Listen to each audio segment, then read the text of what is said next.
an Arab army has attacked from this side and is trying to get to Jerusalem. And so the Romans know that the Arabs, you're outnumbered, you're out-technology, you're out-moneyed, and you're facing two empires. Do you attack both at the same time? That makes no sense, but it's exactly what the Arabs did. They attacked the two oldest, most powerful empires at the same time, even though they were outnumbered by one, let alone both. And so the Romans are like, yeah, we'll work with you. So at Firaz, the combined Roman and Persian army, the Persian and Roman army was 150,000 men against 15,000 Muslim Arabs. Khalid is on the east bank of the Euphrates. The Persians and the Romans are on the west bank. There's a ford and a bridge, which is convenient if you're moving an army. It's nice. And so Khalid needs the Persians and the Romans to cross the river to fight. So he very politely backs his army up from the bridge and the ford and split it into 3 5,000-man units. He liked that.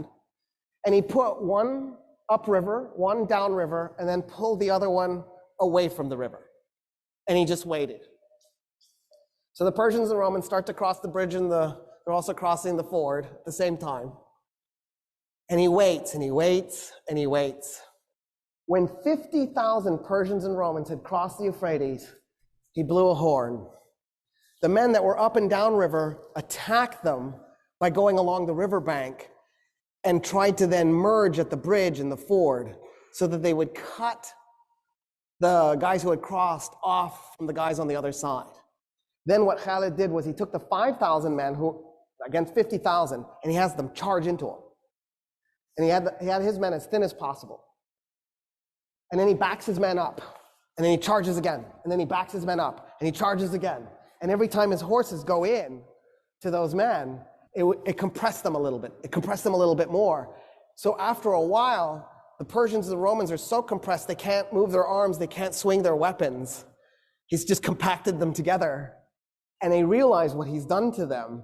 And they panic and they turn around to run back to the river to cross it. 50,000 men turning all at once to stampede. You could hear the bones breaking. And then the Muslim Arabs just went in and started killing them as they're running. By the time the battle was done, 200 Muslim Arabs were dead.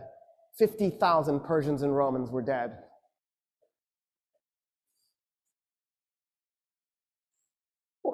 What is this?